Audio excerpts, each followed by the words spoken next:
children. This is Neeraj Sharma, your general knowledge teacher. We are back with our next session. We are going to discuss about geo wonders which are given on your page 20 to 21. In this particular class, we are going to talk about 6 of them, and in next session also we are going to talk about next 6 which are given in your general knowledge book for grade 7. So let's start with the first one, Gangotri. You must have heard this name from your parents or watched it over internet or in news. Gangotri. This is a glacier located in Uttarkashi district, Uttarakhand in India, which is the source of river Ganga.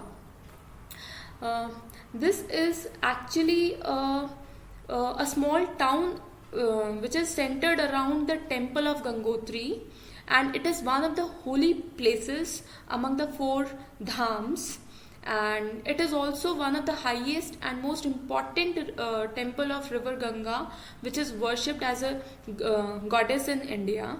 And this Gangotri basically refers to a glacier. Glacier means the river of ice, which is located in Uttarkashi. Uttarkashi is a holy town which is close to Rishikesh. Fine. Also, it is situated on the banks of river Bhagirathi, which is there in Uttarakhand, state of Uttarakhand in India, and it is source of river Ganga. That means this is from here the river Ganga originates.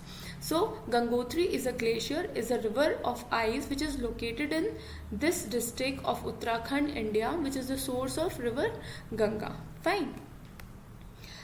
Now we will move on to our second wonder, Borealis, the phenomena of appearance of colored lights in the night sky that occurs primarily in the high latitudes of the northern hemisphere, called the northern lights or the aurora. Children, what is the meaning of phenomena? Phenomena is basically a fact or the situation. Fine. And what is the meaning of appearance? Appearance is the way something looks, the phenomena, the fact how something appears, the phenomena of appearance of colored lights in the night sky. During night, these colored lights that you can see in this picture, this primarily occurs in the high latitudes. This occurs in the area of high latitudes of the northern hemisphere. Northern hemisphere, what is the meaning of northern hemisphere? The northern part or the part above the equator, the half of the sphere which is above the equator, they are the northern lights, or they are also known as the aurora. Fine, aurora. So this is Borealis. Also, this effect is actually caused by the interaction of changed particles from the sun with atoms in the upper atmosphere. Okay, here we see the streamers of reddish and greenish light that you can see, which appears in the night sky, and it all happens because of the interaction which is caused by the charged particles from the sun with atoms. And it happens in the upper atmosphere in the northern. When it happens in the northern hemisphere, it is known as northern lights, and when it occurs in the southern hemisphere, they are known as southern lights. The northern ones are known as aurora. Now we will move to our third wonder, Galapagos. This archipelagos of volcanic islands around the equator in the Pacific Ocean in Ecuador is noted for its vast number of endemic species, including the biggest tortoise in the world. These tortoises share the name of the islands, which is also a UNESCO World Heritage Site. This is actually the name of islands. This is actually the name of group of islands, or we can say, what is the meaning of archipelagos? Archipelagos means extensive group of islands, and these group of islands are volcanic islands which are formed by the volcanic activity on the seabed. Fine. The islands which are formed by the volcanic activity, and this is a group of those islands around the equator in the Pacific Ocean in Ecuador. Around the equator in the Pacific Ocean. What is the meaning of Ecuador? Ecuador, this is actually the southernmost city in the Brazilian state. Fine. This is the southernmost city in the Brazilian state, and it is noted for its vast number of endemic species um, endemic species, including the biggest tortoise. This place is famous for the biggest tortoise, the one that you have noticed in this picture. This is one of the biggest tortoise in the world, and these tortoises share the name of the islands, fine, which is also a UNESCO World Heritage Site. These are actually famous because they are the home of modern ecology, fine, where noted ecologists develop their theories on evolution and adaptation. Okay, and they are also the location that ecologists from all over the world continue to flock in their studies of the world's unique ecosystem. These tortoises exist on these islands also, and for these tortoises, these islands are famous. Now moving on to the third wonder, Old Faithful. This is the most famous natural geyser located in Yellowstone National Park in Wyoming, USA. This is a name given to this natural geyser, the one you are able to see in the picture.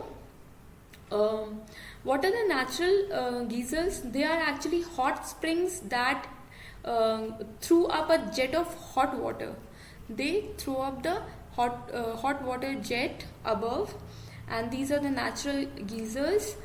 The formation of basically these geysers is due to the particular hydrological conditions that occur on the earth, and this is this Old Faithful is the name given to one of the most famous natural geyser that occurs naturally. This geyser is a natural one, God-made geyser, which is located in Yellowstone National Park. This is the name of national park. Yellowstone is the name of national park in Wyoming, USA, in United States of America. Fine, and it is a cone geyser basically. You can notice this cone. This is a cone geyser, and it was named in 1870, and it was the first geyser in the park to receive a name. This geyser received this name Old Faithful first time in this park, and so that is why it is famous. Now moving on to our next wonder, stalagmite, a cave formation or deposit on the floor of caves formed as the water drips from the ceilings of the cave and leaves tiny deposits of dissolved minerals. What are caves? Caves are the natural voids in the ground. In the ground, there's a void space in the ground. They are known as caves. These caves are formed, and some of the deposit is there on the floor of the caves, which is formed because of the water that drips from the ceilings of the cave. On the ceiling of the cave, there is some water which keeps on dripping, and those tiny deposits of dissolved minerals fall, and they form such statues on the floor of the caves, which are known as stalagmite. Fine. So these are basically a type of rock formation that rises from the floor of a cave due to the accumulation of mineral deposit on the ceiling dribblings. From the ceiling, some drops keep on falling, due to which this deposition is formed, and these depositions form some statues. Now coming to our next wonder, Bora Bora. This is a volcanic island, part of the Society Island of French Polynesia in the Pacific Ocean, which is surrounded by a barrier reef and lagoon. As its center are located the twin-peaked Mount Pahiya and Mount Otemau. What are volcanic islands? As I told you, volcanic islands are the ones that are formed because of the volcanic activity on the seabeds. And this is Bora Bora is a volcanic island which is part of the Society Island of French Polynesia in the Pacific Ocean. Okay, these are in the sub-region of Oceania, which are made up of more than 1,000 islands basically. And it is surrounded by a barrier reef and lagoons. These are surrounded by a coral reef, and running parallel to the shore, separated from the channel of deep water. Fine. What is the meaning of lagoons? Lagoons are basically a stretch of salt water which are separated from the sea by a low sand band or coral reef. As its centers are located the twin-peaked Mount Pahia and Mount Otemau. Reef, what is the meaning of reef, children? Reef is a ridge of jagged rocks, corals or sand just above or below the surface of the sea. So this is a volcanic island which is part of the Society Island of French Polynesia in the Pacific Ocean, which is surrounded by a barrier reef and lagoon. There is barrier. As its center are located the twin-peaked Mount Pahia. There is a two-peaked mountain, Mount Pahia and Mount Otemau. Fine. With this we complete this session. Go through the wonders carefully, notice their pictures, write them down somewhere. We'll meet with part 2 of this session in our next class. Thank you.